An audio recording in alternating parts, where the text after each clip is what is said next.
Crops म्हणजे suggest करू शकतो का? फॉर एक्झाम्पल स्वीट बाजरा, मागे स्वीट बाजरीचा एक एक्सपेरिमेंट झाला होता. त्याच्यानंतर बीटरूट आहे ठीक किंवा आहे, पण आपण त्याच्यावरून किती फरक पडतो. माझा फरक एवढंच म्हणणं आहे, मुद्दा तो नाही.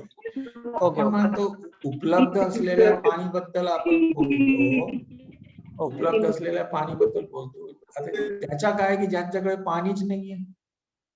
आता तुमच्याकडे मराठवाड्याचा पूर्ण एरिया जर असला तर 35-40 लाख हेक्टर आहे.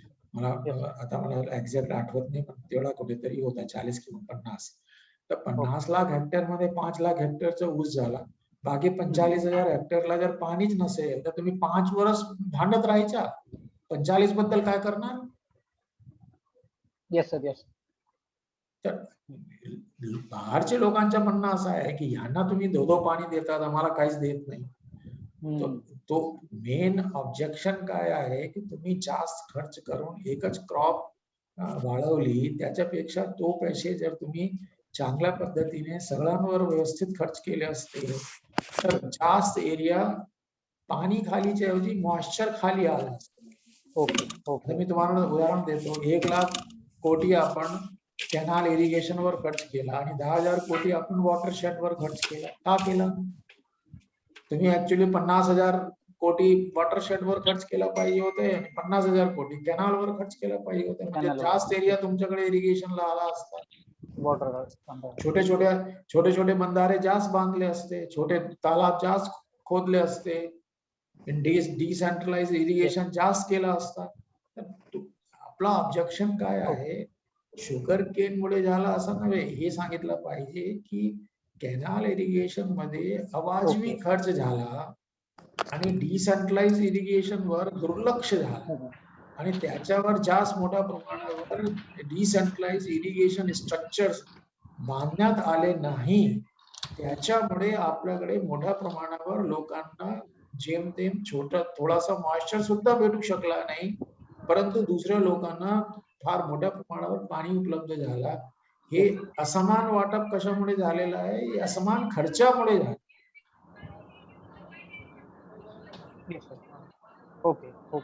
अजून एक प्रश्न आहे की इंडस्ट्री, ऍग्रिकल्चर सर आणि अजून एक ऍग्रिकल्चर इंडस्ट्री किंवा अलाइड इंडस्ट्री विदर्भात का डेव्हलप होऊ शकली नाही, असा एक प्रश्न आहे सर. नाही, आता तो आपल्याकडे काय ऍग्रिकल्चर अलाइड नाही, कुठली इंडस्ट्री नाही डेव्हलप. आता आपल्याकडे असं नाही की ऍग्रिकल्चर बेस्ड इंडस्ट्री तिथे कमी झाली, बाकी कुठली इंडस्ट्री डेव्हलप झाली? तोही झाली नाही. आपल्याकडे टेक्सटाईल जे आहे सगळा कॉटन तिकडे, टेक्सटाईल मिल इचलकरंजीला, कोल्हापूरला. तर आपण जर बघितलं ना तर हे एंटरप्रेन्योरशिपचा भाग आहे. याचा एक फार मोठा एक जो कारण तुम्हाला म्हणजे बरेचसे लोक सांगत नाही, आपल्याकडे एक हिस्ट्री आहे, रय्यतवारी सिस्टम आणि जमीनदारी सिस्टम. दोन्ही मध्ये फरक आहे. तर रय्यतवारी सिस्टम म्हणजे मी ओनर आहे माझी लँडचा, त्याच्यावरून मी खटपट करून काहीतरी उगवतो, म्हणजे माझे अंगात एंटरप्रेन्योरशिप आहे.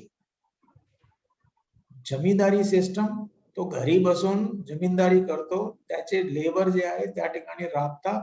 लेबरचाही काही इंटरेस्ट नाही ऍग्रिकल्चर मध्ये आणि जमीनदारचा तर बिलकुलच नाही. तर हे जे जमीनदारी सिस्टम ज्या ज्या भागात होती, मराठवाडा असो, विदर्भ असो, आपल्याकडचे काही भाग आपल्याकडे निजाम काळाचा असो, काही बिहारचा असो, ज्या ज्या ठिकाणी मोठे मोठे जमीनदार होते त्या भागामध्ये एंटरप्रेन्योरशिप येऊ शकली नाही. त्या ठिकाणची ऍग्रिकल्चर देखील कम डेव्हलप्ड आहे. सो हे जे आहे ते एक 100 वर्षाचा तुम्ही मागचा इतिहास जर बघितला ते त्याच्यात आहे. आता हे तुम्ही जे पहिला प्रश्न विचारला, why cooperative are concentrated in Maharashtra, हे रिझन आहे. काय झाला की रय्यतवारी सिस्टम मध्ये मी स्वतःची शेती करत होतो, मला पैसे लागत होते. पैसे त्यावेळी कोण देत होते? महाजन देत होते. महाजन माझ्याकडून फार मोठ्या प्रमाणावर पैसे घेत होते. त्यावेळी लोकांच्या लक्षात आलं की आपण स्वतःचा काहीतरी सिस्टम का उभा करू नये. तर आपल्याकडे तुम्हाला आश्चर्य वाटेल, 1880 आणि 1800 कुठल्या तरी काळामध्ये पहिली क्रेडिट सोसायटी विदाउट ऍक्ट आली. ऍक्ट नव्हता त्यावेळी. मग 1904 मध्ये आपल्याकडचे क्रेडिट कोऑपरेटिव्ह सोसायटीचा ऍक्ट आला. मग हे जे रयतवारी सिस्टम मध्ये असलेले शेतकरी होते, त्यांना पैशाची गरज होती, परंतु त्यांना कोणताही बँक पैसे देत नव्हते आणि बँक तर सिस्टम खूपच वीक होता. बँक नव्हतेच, बँक मोठे मोठे इंडस्ट्रीसाठी होते आणि महाजन लोक त्यांना खूप अवाजवी दराने कर्ज देत होते. कोऑपरेटिव्ह सिस्टमच्या मी तिथे जर्मनीमध्ये बघितलं, रायफायसन सोसायटी त्याचं नाव होतं. रायफायसन नावाचा एक व्यक्ती होता, त्याने ही सोसायटी सुरू केली होती. तो क्रेडिट कोऑपरेटिव्ह पासून कोऑपरेशन मुवमेंटची सुरुवात झाली. हे क्रेडिट कोऑपरेटिव्ह वेस्टर्न महाराष्ट्रात आलेला. मुंबई स्टेट, जो ब्रिटिश काळाची मुंबई स्टेट होती त्याच्यात आली. त्याच्यात ही क्रेडिट कोऑपरेटिव्ह झाल्या. क्रेडिट कोऑपरेटिव्ह वरून कोऑपरेटिव्हची कल्चर सुरू झाली, बँक निर्माण झाली. बँकानंतर आपल्याकडे 1950 मध्ये विखे पाटीलने शुगर फॅक्टरी पहिली आणली. मग हळूहळू कोऑपरेटिव्ह मुवमेंटची ही परिस्थिती आपल्याकडची जमीनदारी सिस्टम मध्ये नव्हती. तिथे एक्सप्लॉयटेशन होता, तिथे ह्या प्रकारचे, कारण पैसे जमीनदारकडे भरपूर होते. Labour was labour, they were not, though they were tailors, but they were not owners. हे त्याच्या मागची भूमिका आहे. सर आता आपण हॅलो सर, आपण कोऑपरेटिव्ह म्यूट झाला मिळेल. हा, कोऑपरेटिव्ह पासून सुरुवात करू. तर हे भाई कोऑपरेटिव्ह वर कन्सल्टेटिव्ह हे मी सांगितलं होतं. सर त्याच्याकडे जाण्यापूर्वी सर काही लोकांची रिक्वेस्ट आहे की सर बोर्डापुढे जाण्यासाठी एक 5-1 मिनिट आपण सर काही गाईडलाईन देणार का की how to face, what is should be the approach to this interview? आता हे बघा, आता मी माझ्या इंटरव्ह्यूचं मला अजूनही आठवत आहे. पहिली गोष्ट अशी आहे ना की तुम्हाला लहान सहान जे काही तुम्ही तुमचे सीव्ही मध्ये लिहिला आहे ते सगळं तुम्ही एकदा वाचून बघा. कारण मला त्याच्यामध्ये लक्षात नव्हता, मी त्याला एनसीसीचा उल्लेख केला. एनसीसी वर मला प्रश्न विचारला. तर असे जे आपल्याकडचे, कारण त्यांच्या समोर ते तुमचा पूर्ण बायोडेटा असतो. तुम्ही कुठे कुठे काम केलं आहे, काय केलं आहे, आणि जे जे तुम्ही लिहून ठेवलं आहे, तुम्ही हॉबीज लिहिली, त्या हॉबीवर प्रश्न विचारतात. आता कोणीतरी बॅडमिंटन लिहितात, ते म्हणतात बॅडमिंटनचा आता जो टुर्नामेंट झाला त्याच्यामध्ये कोण यशस्वी झाला. आता तुम्ही तर सगळं जे आहे ते महाराष्ट्राच्या कोऑपरेटिव्ह मुवमेंटचा अभ्यास करून गेले, तो माणूस विचारतोय की बॅडमिंटनचा कोण झाला. तर आपल्याकडे काय, एक तर तुमच्याकडे सर्वात आधी असलं पाहिजे जे जे मटेरियल तुमचे बद्दल त्यांच्या समोर आहे त्याच्याबद्दल तुम्हाला इत्थंभूत माहिती असेल. आणि काही लोक फारसा काही त्याच्यामध्ये डोका लावत नाही, समोरचे पेपर म्हणून एखादा शब्द उचलतात आणि ते त्याच्यावरूनच विचारायला. एखादा तुम्ही स्टार्टअप कंपनीमध्ये काम केलं असेल तर मग ते स्टार्टअपचा प्रश्न विचारणार. तुमच्याकडे काहीतरी तुम्ही कोऑपरेटिव्ह मध्ये काम केलं तर त्याच्याबद्दल जो विचारणार. सध्या तुम्ही कुठे काम करता त्याच्यावर विचारणार. एक तर तो म्हणजे तुम्ही जे काही लिहिलं आहे ते सगळं तुम्हाला इत्थंभूत त्याची माहिती असली पाहिजे. दुसरं, बहुतेक लोक जे आहे ते पेपरवरच जास्त विश्वास ठेवतात. करंट अफेअर्स आणि करंट अफेअर्स वरचे जे सध्याचे जे मोठे प्रश्न आहे, कोरोनाचा प्रश्न असेल, फिस्कल डेफिसिटचा प्रश्न असेल, बजेट असेल, नीती आयोग काय आहे, अमुक हे सगळं म्हणजे पेपरचा जो काही, कारण त्यांच्या लोकांचा बाकी जे अभ्यास आहे ते बहुतेक संपून जातो. समोरचे बसलेले लोक आहे त्यांचा रोजचा अभ्यास काय, रोजचा पेपर वाचणे बस. फार काही त्याच्या शिवाय फारसं काही. आणि पेपरमध्ये जे एखादी डिबेट चालत असे, जसं आज त्यांनी स्टेटमेंट दिला की there should be a women chief justice of India. they may say, okay, what is your opinion, there should be women chief justice. म्हणजे असे प्रकारचे ते पिकअप करतात प्रश्न. आपल्याकडचे जो डिबेट चालू असते पेपरामध्ये, त्या डिबेट, आता ह्याच्यात असं आहे की तुम्ही त्याच्यावर एक्झॅक्ट उत्तर दिलं पाहिजे. ही तिसरी गोष्ट आहे. तुमच्याकडून त्याच्या 100% योग्य आन्सर अपेक्षित नाही, परंतु जो आन्सर तुम्ही देतात ते तुम्ही कन्व्हिन्सिंग देतात का. उडता उडता तुम्ही आन्सर दिला आणि थोडी वेळामध्ये त्यांनी दुसरं काही सांगितलं आणि तुम्ही ढकलून दुसऱ्या बाजूला गेले, म्हणजे तुम्ही ना विचारता ना त्याच्यावर अभ्यास करता तुम्ही उत्तर दिले. आता उदाहरण ते देऊ शकता, तुम्ही जर डीएम असले असते तर कोरोनावर कंट्रोल करण्याकरिता काय केलं असतं, जरा सांगा 4 गोष्टी. किंवा सध्या जे काही चाललेलं आहे काय वेगळं केलं असतं, किंवा हे पंतप्रधान एवढा काही प्रयत्न करतात, तुम्हाला जर विचारलं आणि त्यांनी विचारलं ठीक आहे तुम्ही मला सांगा काही नवीन करता येईल का, तर असे हे जे आहेत ना थोडे इनोव्हेटिव्ह, थोडा ब्रेन स्टॉर्मिंग त्या पद्धतीची तुमची परस्पर मध्ये असली पाहिजे. कारण बहुतेक प्रश्न अशा पद्धतीचेच असतात. एखादा कोणी हिस्ट्रीचा माणूस असेल तर त्याचा तुमचे सब्जेक्ट्स वर एखादा प्रश्न जरूर विचारला जातो जो तुमचा मेन सब्जेक्ट आहे. तुम्ही जे घेतलाय परीक्षामध्ये तो, किंवा ज्याच्यामध्ये तुम्ही MSc PhD केली असेल तर त्याचा एखादा प्रश्न विचारू शकता. सर आपण सुरू करू सर. ठीक आहे. येस सर, हे why cooperative are consulted in Maharashtra. मी तुम्हाला सांगितलं की महाराष्ट्र म्हणजे वेस्टर्न महाराष्ट्र कशामुळे झाला, रयतवारी आणि जमीनदारी सिस्टम. आपल्याकडे क्रेडिट कोऑपरेटिव्हची सुरुवात त्या भागात झाली.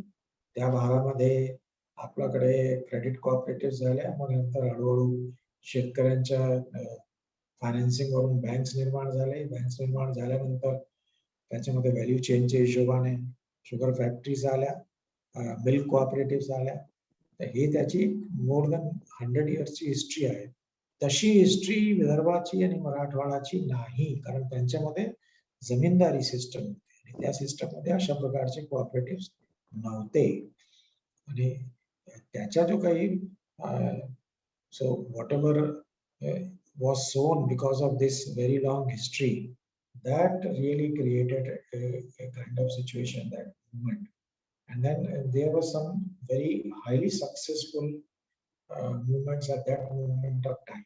It is not that the Vidarbha and Marathwada were not successful. They were successful in some other way. Like Marathwada was successful to fight against Nizam. Now, there was no such fight required for Western Maharashtra. Western Maharashtra was under British rule, and then the whole thing was being done at the national level. But they were having that kind of a problem, that they were not exploited only by the British rule, but they were exploited by their own people. There was own system, there was socio-economic problems. All those issues were there. And so, what is the present condition of cooperatives in Maharashtra?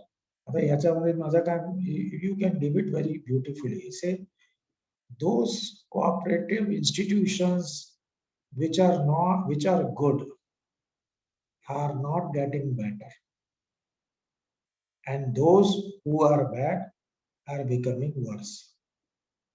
समझला क्या? Cooperative institutions which are good are not getting better. Institutions which are running bad are becoming worse. Okay, what does it mean? It means that those institutions which historically was run by people of highest caliber and integrity, and they developed the good institutions, they are not largely getting modernized and professionalized. They are just surviving, and that survival is continuing. There, in terms of growth also, the growth is not substantial. But those which were not running properly, their financial conditions become back to worse, and they get extinct. So finally, what will happen? It will leave only few societies which were historically running good, and they are able to survive in the maybe next 5, 10, 20 years. And slowly, if some of them, again, because of the change of leadership, become bad, they start becoming worse. So the movement it's getting shrinking in terms of quality and in terms of quantity. Can cooperative model of Maharashtra be replicated all over India? If not, then why not? It can be cooperative. The question is not cooperative model per se. It is a professional model of coming together. So the new model which people are saying is a farmer producer organization is a better model. We never know. We don't know what will happen in next 10 years. And whether after 10 years people start saying that the cooperative model failed and the FPC also failed, which is not a cooperative but is a company. But even that failed. So the principles of cooperation have nothing wrong in it. It is the application of those principles. So if those principles are applied at the national level, NAFED is doing well. Marketing Federation at the national level is doing well. Federations in Punjab is doing well. So wherever these are professional institutions who have adopted the modern methods of like digitization, modern methods of infrastructure creation, modern financial methods, and so on. They are, so the answer to this is cooperative institutions anywhere could be successful provided the cooperative principles are observed and the professional system of their running is subsumed, whether it is dairy or other. There are dairy cooperatives anywhere, a good number of dairy cooperatives in different states which are running well. So it depends on whether the principles are followed and whether the discipline is maintained. Issues and challenges of the cooperative movement, which I mentioned right now. Issues is the professionalism. Is that if the political decision making and the decision making which is coming out of the different groups within the cooperatives, if that is dominating the institution, that such institutions cannot be run on cooperative principles. But if these institutions run on basic principles of cooperation and they work like some of those institutions like bank should work like a bank, like a processing unit, should run like a processing unit, whether it is cooperative or trust or bank or a company or anything. Now you find that sugar factory in cooperative sector in the same area and a sugar factory in the same area run by a private person. The private person's sugar factory is running much better than cooperative. So geometry is same, geography is same, crop is same, everything is same, but the management is different. So it means that those principles are not being applied. Our cooperatives in Maharashtra are elitist in nature in general and are mostly concentrated in sugarcane. I think it's not correct. Now you see packs, 22,000 packs are there. Now these primary agriculture credit societies is throughout Maharashtra. Okay, one can say that the concentration of better run cooperatives are better in Western Maharashtra, but there are some very good packs even in Konkan, even in Vidarbha, even in Marathwada. So they are there. And at the same time, dairy cooperatives, some of the dairy cooperatives even in Marathwada, Vidarbha run. So it all depends on the kind of leadership which is there and historically the way which are there. In fact, in cooperative, you have all kinds of cooperative societies. Sugar factories may be some of the sugar factories may be elitist in nature. It does not mean that we have got credit cooperatives which are not. Many of them are doing excellent job. Credit cooperatives. Some of them are not good. That is true. And there are packs which are doing better. There's dairy societies which are small and big. So there is a mix of societies. What impacts this 97th Constitution Amendment had on cooperative sector? See, in Maharashtra, it did not make much of a difference because the Maharashtra was already following all these principles. Like we were not having supersession of cooperative institutions for years together. But 97th Constitution Amendment said that there will be regular election and there is a body which has been separately constituted for conducting the election. In Maharashtra, elections were being regularly organized, except in case of drought situation and now corona situation. Similarly, reservations was already there, like SC/ST reservation, women reservation in Maharashtra already there. Audit system was already strong in Maharashtra, and so on. So it required little bit of tinkering with the act, but most of the good cooperative principles were being adopted already in Maharashtra. it made a lot of difference in many of the states which were not following those principles. So for them, the constitutional amendment changed the situation in the ground.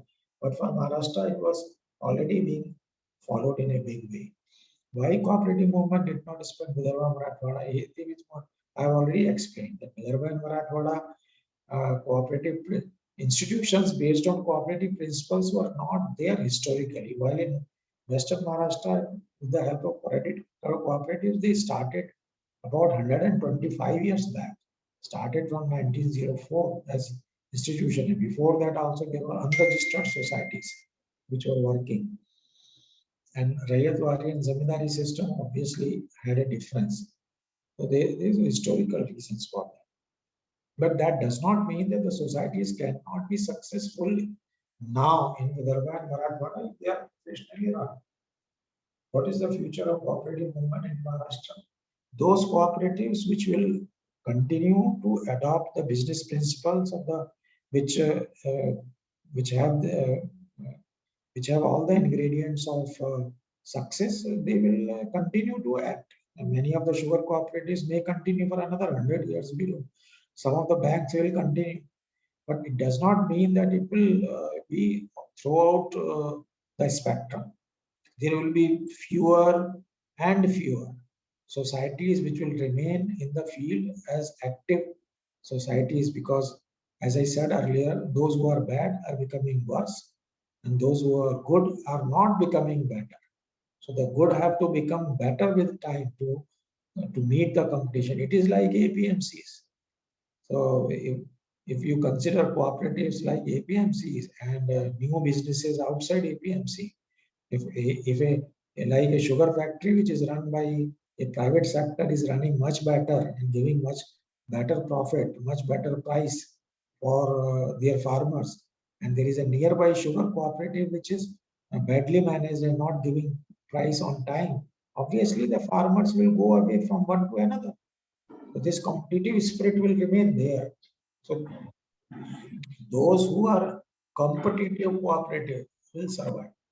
As cooperative a breeding ground for corruption, I don't think it is only prerogative of the cooperatives. In fact, all the sectors, one can say that politics is a breeding ground. The same can be said about any other sector. So I would say there are ingredients of like people are seeing that public sector is a breeding ground of corruption.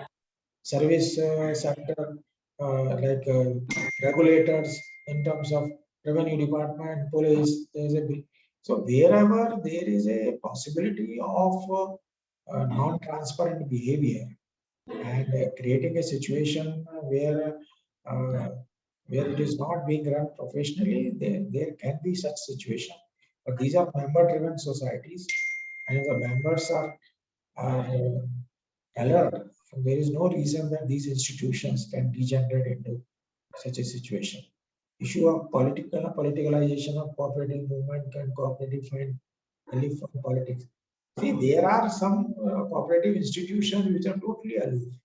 You will find that many of the sugar cooperatives where the chairman have never fought an election of MLA or MP, they continue to remain in cooperative sectors and they do good work, they expand those organizations, some of the very good textile mills, some of the sugar cooperatives, some of the banks, they remain in banking sector. So in a way is that as long as members continue to concentrate on professional running of these organizations for their survival, there is no reason that they will degenerate. But there are, that is why one will have to be really careful. In fact, the good amount of supervision by auditors and now for the banks, like there are auditors appointed by RBI, and the RBI also had made certain changes in data frequency of cooperative banks. That Banking Regulation Act is now fully applicable to cooperative movement. So these are the measures which will see to it that politicization is reduced in such situation. And since there is a competing atmosphere like in dairy sector and poultry sector and all other sectors, probably those institutions which want to survive, we have to be clean. Why there is not much of sugarcane molasses based ethanol? I think Maharashtra is one of the best. This question is not correct. In fact, there is a very large production. I cannot answer it very precisely. You can ask from somebody the figures. So what is the direct production and what is the indirect production? So in fact, the government has given now the permission to convert sugarcane juice directly into ethanol, and rather than like in Brazil. So I don't think Maharashtra is one of the best in terms of ethanol production. India after independence tried to promote cooperative farming and it is successful in today's circumstances. See, cooperative farming and contract farming. Now there is a farm which is being used, Gat Sheti. Cooperative farming means that all the farmers are giving their land and it is pooled together and there is a single body which is running. This model has not succeeded anywhere. It did not succeed in China in a commune system, and it did not succeed in Israel in a kibbutz system. So this has the farmers are very much attached to their land. They are not happy by surrendering the land to an independent body and that body doing the farming. Now, in case of sugar factory, it is the individual who is farming, but it is the produce which is being treated in a cooperative fashion. So the better model is that a central institution helps the farmers to grow better, improve their productivity, reduce their cost of cultivation, and also provide them aggregation and take it to the market in terms of fresh or processed form. So that is a better model. When taking together the land, farmers are very will never agree to this kind of a situation, and it should never be tried. So within a model of cooperative farming can be used. No, we have already said it. It has lost its. It has failed in institutions like China and in Israel, where such kind of models have been tried and it did not succeed even in Russia.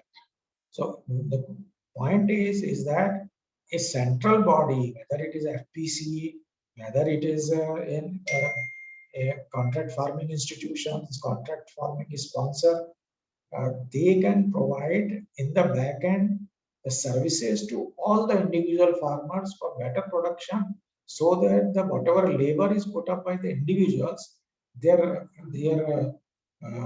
say fruits are also borne by them. They don't like to fruits being equally shared by others while somebody is doing a lot of work on their own field. So I don't think that is a good model. A model would be where if I am working hard on my field, whatever additional I grow, I should be the owner of better profit. Problems of cooperative textile mill workers. This is also now lost force into it. It is a very old kind of a debate. I think government has done a lot of things. Textile mills were closed. Their workers have been given compensation on houses and so on. So I'm not aware what are the residual issues which are left. So this is as much cooperative. Any questions on cooperative? Otherwise, we will go to FPCs. Sir, as such, there is no question right now on cooperatives. We shall also be giving some notes on these cooperatives, some what are the principle of cooperatives and everything. So we shall be covering these points in our notes. Sir, let us move to the FPC issues now, because this is the latest trend or new version of FPC. Yeah, are FPC replacing cooperatives in Maharashtra? No, because two are parallel in the sense that now farmers are growers. So farmers grown cooperative. Like in FPC, there is no sugar mill. In FPC, nobody is trying a bank. FPC, nobody is trying a cooperative, let us say, processing unit and so on. What is being done is that in case of marketing cooperatives and processing cooperatives, now there were some marketing cooperatives, consumer cooperatives were there. Now, unfortunately, marketing cooperatives and consumer cooperatives did not do well. Now, here if you see, FPC can learn a lot of lessons from marketing cooperatives as to why marketing cooperatives did not run properly. Like marketing cooperatives, they started doing trading. They started buying the produce from the farmers and started selling and making losses into this. Some of the FPs have also started doing this. They have become traders. They buy and sell. So FPCs are supposed to be the aggregators and not the traders. They are supposed to aggregate the produce and then take it to the market, see to it the best prices are available, cut down their service charges and pass on rest of the money to the farmers. And the service charges should be reasonable enough so that farmers get higher returns than when they were doing the marketing individually. Similarly for the processing. And FPCs can also, in fact, FPCs can become very good source for consumer cooperatives. I have a feeling that in future, FPC as supplier and consumer cooperatives as a seller is a very good one, extremely good one. If we can have consumer cooperatives for fruits and vegetables, consumer cooperatives for the produce of the FPCs, in fact, there can be two FPCs. One FPC which is doing the marketing part like Narendra Pawar is doing. But I would say this combination of FPC as producer organization and consumer cooperatives as consumer organization is a deadly combination. It will really run very well. So if like you are having this in some places co-op shop. So I would rather encourage that all those consumer cooperatives which are there in Maharashtra, and their number was quite large, let us revive them. And if they have their land and if they have got their shop, and try to take your produce of FPCs to these consumer cooperatives, I think both of them will do roaring business. It will become a deadly combination. So I would say FPC should not replace cooperatives. FPCs should join hands with cooperatives. Like FPC should be able to get loans from DCC banks for like warehousing. FPC should be able to join hands with the banks and so on. So it is a ecosystem of FPC and cooperatives which in Maharashtra, nowhere else will be able to create a much better model. So growers come on one side, buyers come on the other, financing institutions on the third, and dairy cooperatives like FPCs can become a very good collections, but they need not run dairy. That aggregated milk can be supplied to a dairy cooperative. And then they can really have a kind of an arrangements with them.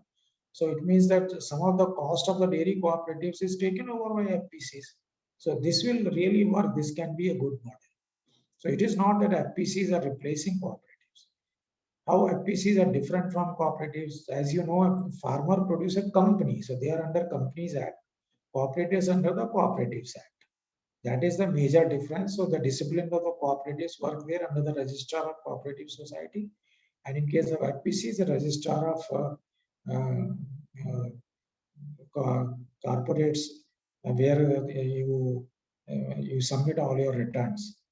But in terms of cooperatives, it is much more supervised compared to FPCs, where everything is now online and there is not much of day-to-day interference in the working by the registrars. Now it depends on which is run professionally. So answer to your question, in what way they are better than cooperatives? I would say there can be a bad FPC and a good cooperative and vice versa. So it all depends on who is working on the, I would say, value chain principles, business principles. FPCs are supposed to work on a value chain principles because they are the producers organization. It means they should grow better, they should aggregate better, they should store better, their quality should be better, their marketing should be better. That is FPC. Cooperative will be working on a small slice. They might be working on credit, they might be working on dairy part, collection parts, and so on. But these organizations are not inherently good or bad. Neither FPC is better than cooperatives or vice versa. In fact, but FPCs have a greater advantage that if you have your articles of association in such a manner that in a very simple way the chairman and members are being chosen, and there is nothing which creates it a political body. So their articles of association is drafted in such a manner that it does not become a political institutions in future. In case of cooperatives, the elections have to take place. In case of FPCs, there are ways to find out in what way the members will be the members who will form the body and things like that. Why we need FPCs in Maharashtra rather than strengthening the existing system of cooperative movement? See, I would say the question lies to what extent PACS did a marketing. If you see the Cooperative Act, there is a clause. When I was Corporation Commissioner and the Secretary, it was mentioned there that a PACS which is not doing marketing of the produce of their members can be disqualified. Nobody has used this. None of the PACS are marketing institutions. In fact, what was supposed to be under the Cooperative Act, and as was done by our forefathers, was that the primary agriculture credit societies will be a society where they will not only provide credit, they will also aggregate the produce, they will store the produce, they will help them market. After marketing, whatever money comes, they will deduct the amount for their recovery, and the remaining goes.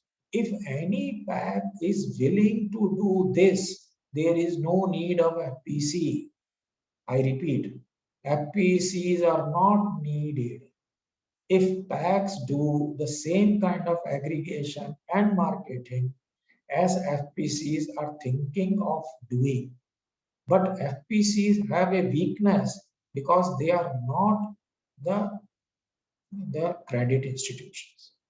So I see both the sides a weakness. FPC can be a good marketing organization, but not a credit institution. PACS is a good credit institution, but not a marketing organization. So they should join hands in that case. So either they join hands so that those farmers who are the members of FPC, also farmers of PACS. So PACS should be able to give them loan. And on the basis of that, they may not give them loan to FPC because I think FPCs also can be given loan. If I understand Akre correctly, if FPC becomes a member of PACS, the FPC can get loan. Akre? Yes, sir. Yes, sir. They are the subset of PACs because the members of the FPC are essentially or compulsorily. We have seen that they are the members of PACs also. No, members can get. But suppose FPC as an institution becomes a member of PACS, then as a member, FPC as an institution can get loan or not? Yes, sir. They can get the loans from the PACs. Yeah. So I'm saying that this is a better model. Fourth, our FPC is more democratic and more professional as compared to cooperatives. As I said, again, it depends on how the FPCs are being run. FPCs can be as autocratic and more autocratic than cooperative, because if FPCs are run only by one member and he does everything and rest of them are just following it, and then allow them to have that kind of. Otherwise, FPCs, there is no central figure or a politician involved. These are all growers. In fact, if you see the sugar cooperatives, also growers. Those who are not having a half quinta less the sugar cane cannot become member. But FPC is being a member society. There are 10 members. Now there can be 100, 300, 500. But out of 500, if only one person is running the entire institution, it is not democratic. So there are ingredients of FPC becoming non-democratic. In fact, there are all ingredients in FPC to become a failure. Similarly, in a cooperative, there are all ingredients to become a success and vice versa. Only time will tell how it succeeds. This farmer producer organization would help to drought-prone areas like Marathwada. See, same thing PACS also could have done.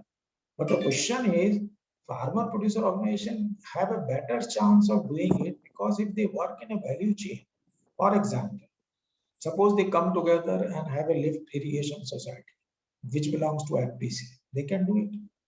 They can do some work for, can take some schemes from government and see that, like in Tata Trust, in many of the cases, they are doing a small lift irrigation schemes through FPCs. So Tata Trust gives some money comes from government, and then farmers get, similarly, they can jointly do drip irrigation. There are some farm FPCs who have got the joint dripping system in their own area. And why they can do better work in drought prone area? Because drought prone area, the production is less, productivity is less, aggregation is more important. They can do good amount of marketing, and they can also implement some of the infrastructure schemes for irrigation. So they have a chance. Both have a chance. I won't say that PACs did not have a chance to do better, but they did not. What are the hurdles against flourishing of FPUs in Maharashtra? How can FPUs to promote it? See, ground level, there are a number of schemes which are being promoted, but I can have a 1 hour session on this. But the main issue is that FPOs cannot confine themselves only one aspect. Probably again, they will have to work professionally across the value chain. They will have to see there is a better production. They will have to see cost is coming down. They will have to see, for example, whether they can provide them seed grown, homegrown seed. There can be some biofertilizers, biopesticides, how the aggregation will take place, how the money will be organized, how the marketing will take place. So if these are not done, so the main hurdle before FPOs is that the kind of leadership which is required, which takes care of the entire value chain, is non-existent. And those who are promoting these FPOs, they are also not seeing to it that these organizations are self-dependent. And that is why we require some service organizations. What is a service organization? A organization which connects an FPO market through various services. Is a service organization.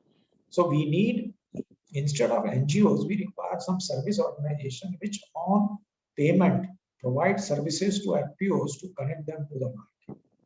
And that should be the government policy. That is the last point.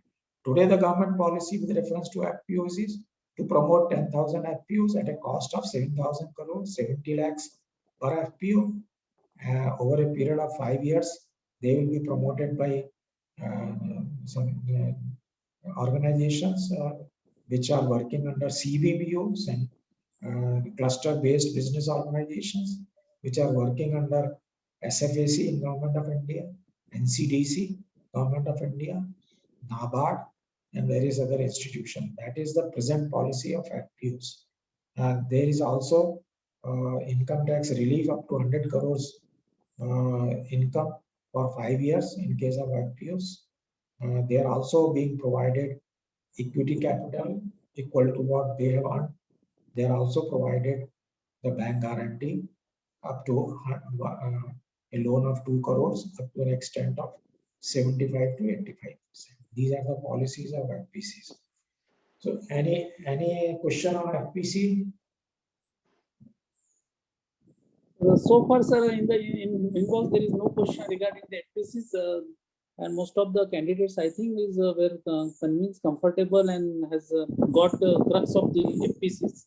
So let's move, sir, on the farmers. Yeah, farmers and rural development by farmer societies are concentrated in Maharashtra and not in so-called Vimaru states. Good question.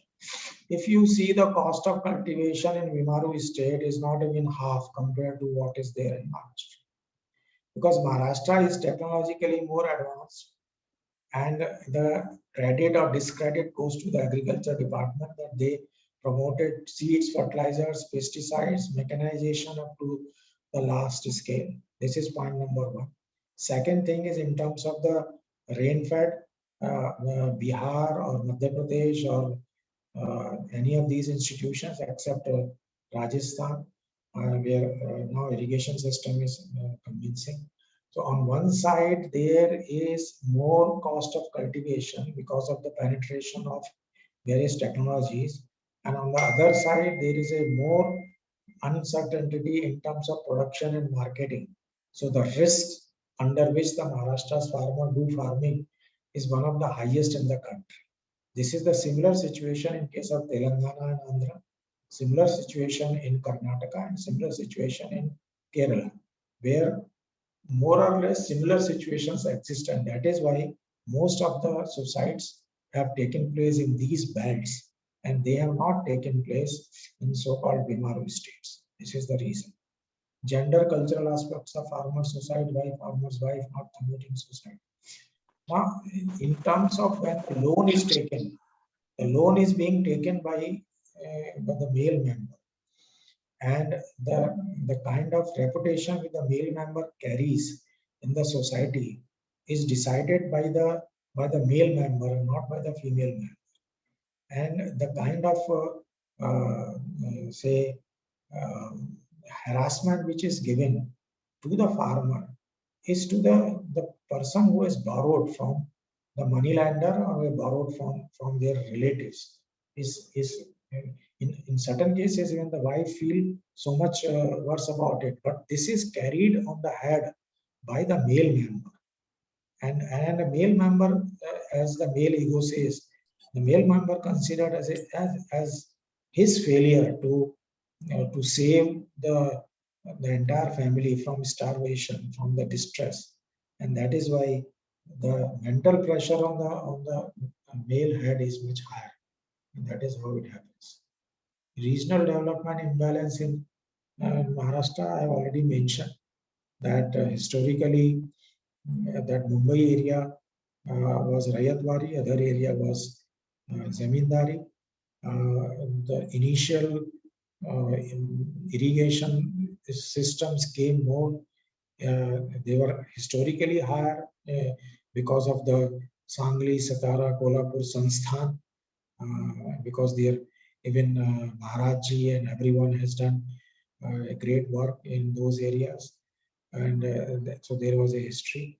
Other two came from other two different states having a different kind of political system, and the developments in those parts, even in those areas, Mumbai region was more developed compared to Vidarbha region and Marathwada region. But politically also, some of the best leadership came from this area, and they gave all said and done more attention to this area. There is a general feeling that that is how happened, and then that is how there is a difference in regional development. Background of farmer movement in Maharashtra: Shetkari Sangatna, Sharad Doshi, Raju Shetty. Yeah. So in fact, there is no farmers movement which touches all sections of the farming community, because the farming communities' distress signals are different. Like Raju Shetty has become a kind of a leader only for maybe sugarcane crops. Now, but the question is that questions in case of Vidarbha is different, Marathwada is different. In some places, it is credit non-availability. Other places, it is marketing. In third places, like Shetkari Sangatna was mainly concerned with marketing of onion, marketing of some of the agriculture produce, or their opposition or their support to the internationalization or globalization of agriculture. So they had their different kind of a philosophy for relatively better of farmers. On the other hand, you have a different kind of a leadership. So it means that what is happening is that most of the farmers' leader constituency to whom they influence is limited. And since the farmers' distress signals are different across the community, probably it is very difficult to bring them all in a single platform so that they are covering the pain points of all the community. Like new farm laws are affecting differently the north few states, the way they think, and differently from south and as well as east and west. So that is the kind of leadership which is getting developed. So it is a localized leadership. If the sugarcane payments are not made in UP, that becomes a point of movement. If the water is not equitably distributed in Maharashtra, that becomes a point of movement. If the onion prices are not being given properly, that becomes a point of movement only for onion growing area and so on. So these are issue-based kind of a leadership which has come up. It is not based on the basic philosophy of farming, where things are different for different set of farmers. So that is why this is there. Now, despite farmers' distress in Maharashtra, why hasn't second movement on lines of Sharad Jyotish? As I said, that the situations keep on changing with time. It is if it was prices at some amount of time, then becomes drought, and then becomes floods. Then there is an issue of maybe disease in soybean and so on. The question is that one cannot continue to have only one platform for farmers. That whenever the prices are not remunerative, we do a kind of a movement, but if there is any other issue, we keep quiet. In fact, a farmers movement will have to take on forefront on all those pain points in each and every cropping season. Kharif may be different, the Rabi may be different, the crop may be different, the floods may be different, the droughts may be different, disease may come out something. So if an organization which keep on raising the issues throughout the year, which are changing issues from crop to crop, year to year, season to season, then only their leadership will be a common leadership for the farmers. Otherwise, it will become confined to only some time, as in this case. Issues of interested migrant workers and their solutions. Obviously, Maharashtra is having a lot of problem of labor, and in many areas, unlike Punjab, where most of the labor is coming from north, we are having labor which is coming from many other states as well.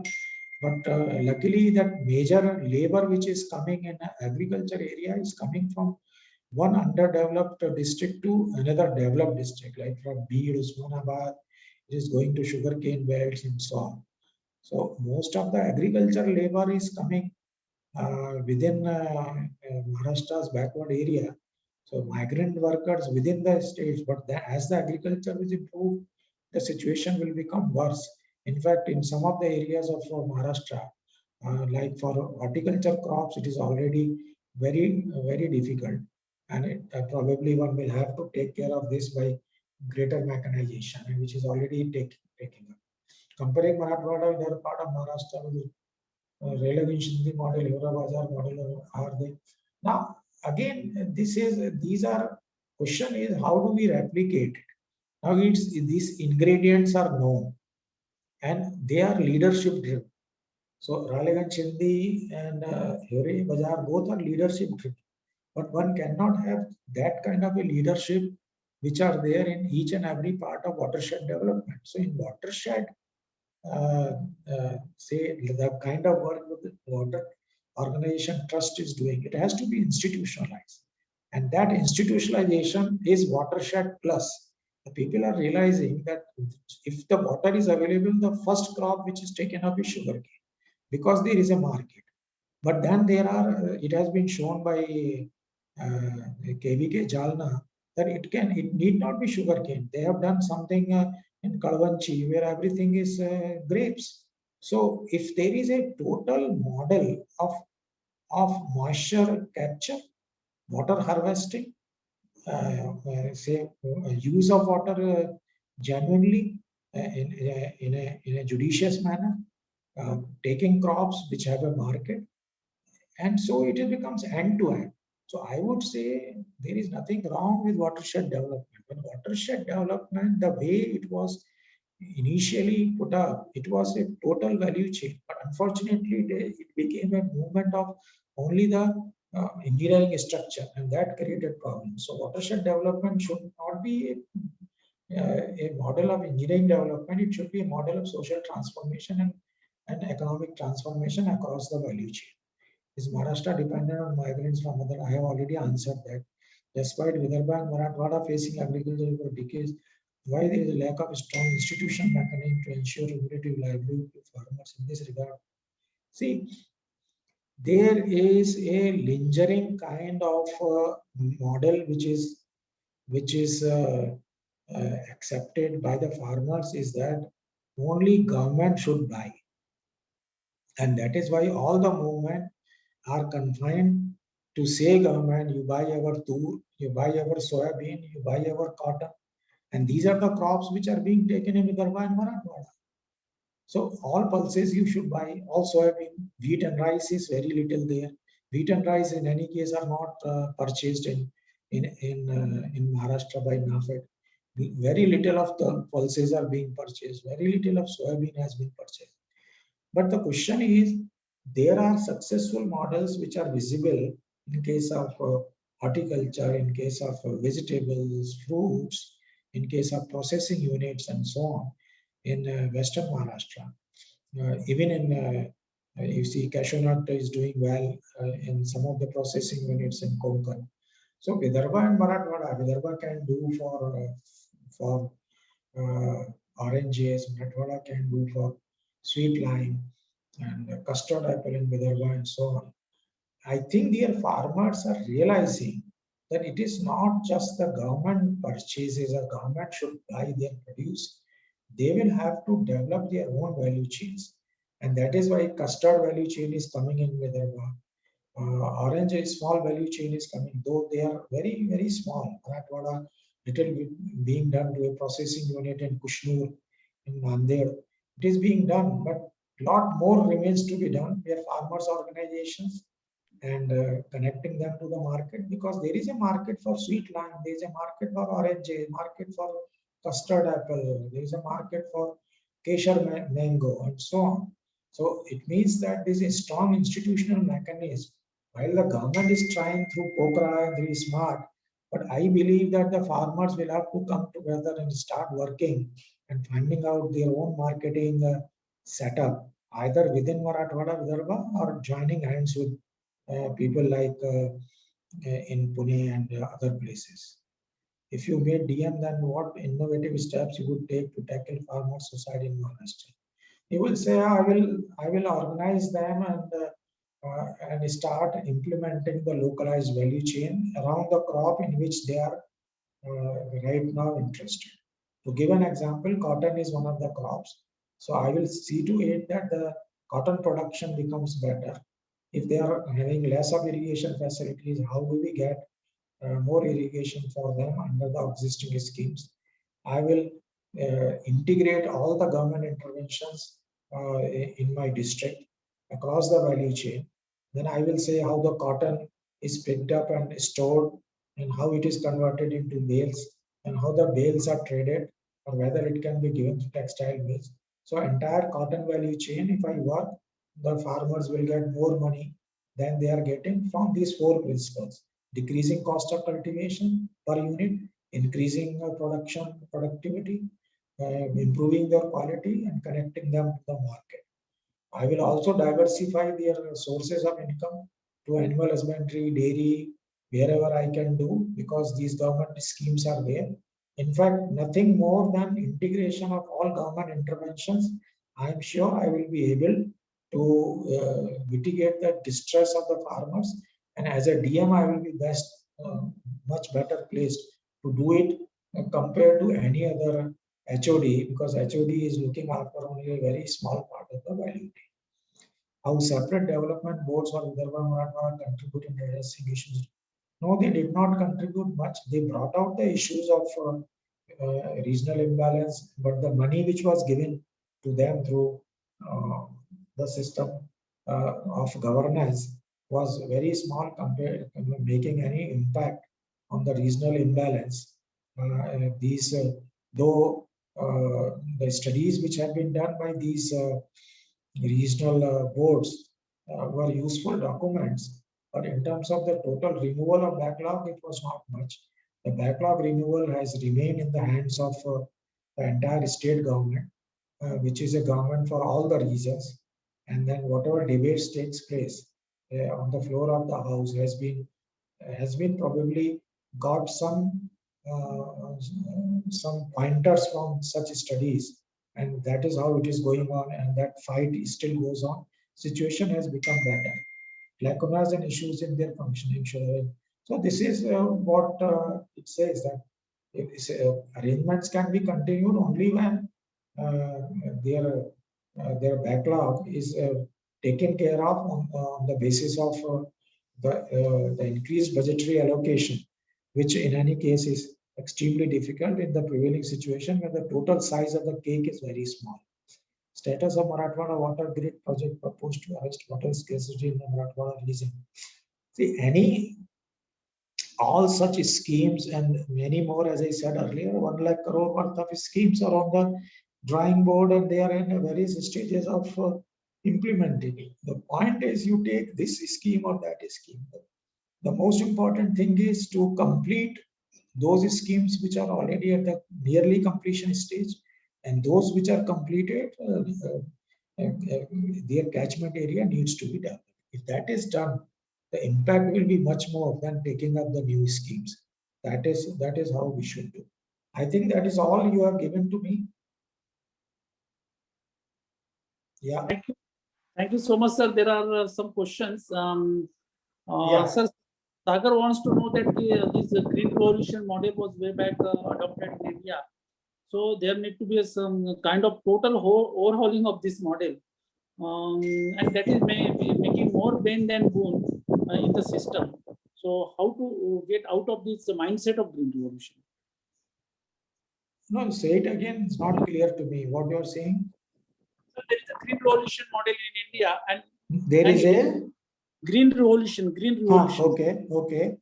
And now that mindset has to be changed because excessive use of inputs has made more bend than boon to this our farming system. Okay. See, I would say even the green revolution model never said to have an excessive use of inputs. Now, when it was being done in irrigated areas, and the main concern was there to grow more food. The challenges are different. Today, it is not grow more food. It is the challenge of income.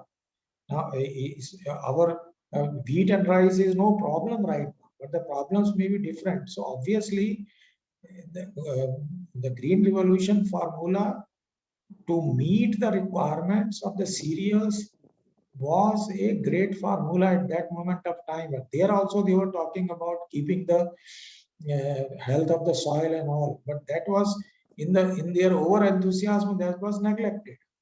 So it is not basically that formula was incorrect. Its application at times become too excessive. So the point is well taken.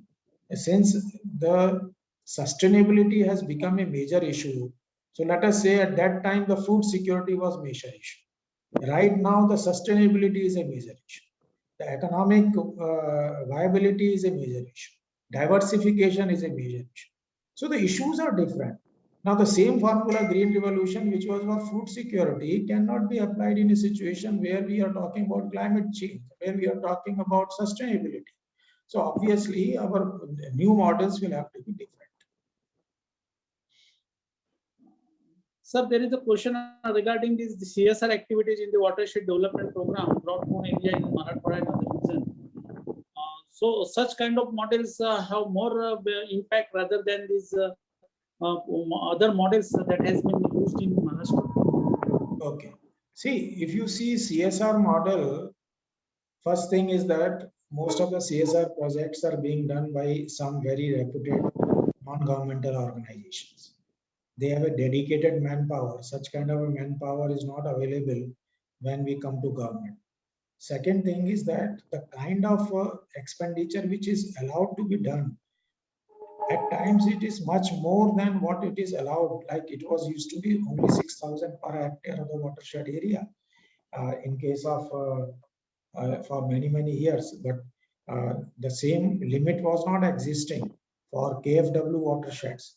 So these two things, one is that their system is much more flexible.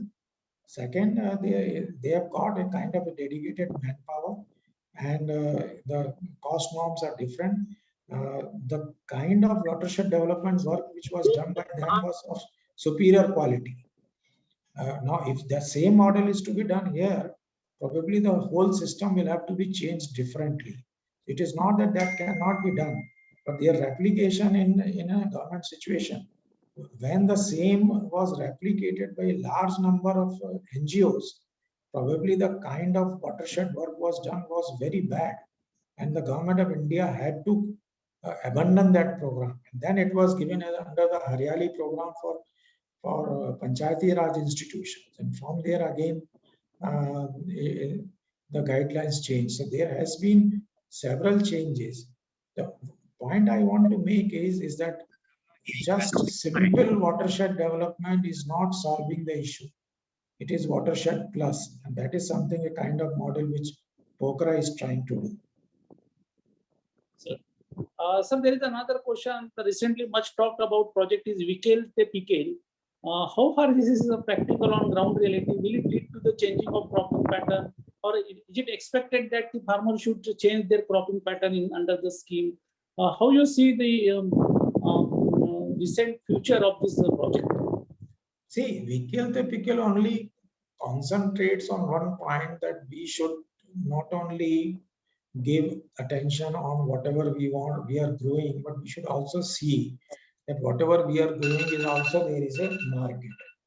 Now, in an extreme way, first I find out whether there is a market, and if there is no market, I don't grow that crop. But that situation has not come. In fact, more or less, whatever crops are being grown, there is a market. The question is that without finding out where I am going to sell it at a remunerative price, we keep on bringing area under cultivation. Unfortunately, that statistical information is not available. So Vikel te Pikel will become a very strong movement if it is backed by a statistical information as to what is the current situation of cultivation under a particular crop, and where is more demand than supply, so that the farmers know that this product can be sold. Till that time, because we are not talking about a national level, till that time, if the farmers, for example, in a district, like in case of a sugar cane, the farmer is not worried. It says there is a sugar factory and my sugar cane will be taken away by them. So we kill the pickle. So he is sowing what is going to be sold. And now, suppose there is a grape exporter. He says, I am going to buy your good quality grapes. So I will grow grapes. So what I am doing? I am going Vikel te Pikel. Similarly for pomegranate, if there is some exporter is there and I have got it. So the point which is being made by government of Maharashtra is that it should not be confined only to few limited farmers. This should be the thinking of each and every farmer, and not only each and every farmer, each and every officer of the government. Sir, the one candidate has inquired that what is the policy stability in the government, as he is specifically referring Jalayukta Shivar. How far that project was very need of the hour, and subsequent change in the government. What is the status of the project, or how it was much needed? So, in view of policy stability. Okay, good. I would say there is no change of policy. One may say that, okay, that may be a political slogan. What Jalayukta Shivar was there? It was convergence of all government interventions in the field of watershed development. Now, what stops same thing to be done now? Nothing. There is no government order which says that you cannot converge. Now, there the whole thing was given under a slogan. But unfortunately, what was done? While there was a convergence of all government interventions, including agriculture, including horticulture, including watershed development, what was done? Only very small part of removing the silt, digging the canals, or removing the silt from Nala and from Pajartala. Except that, rest of the work was not attended to. So it was a bad implementation of the program, because the CSR and everyone started thinking of that how many cubic meter of silt we have taken out. That is the success of the program, and we have created so much of storage. Now, removing the silt is not equal to the storage of water.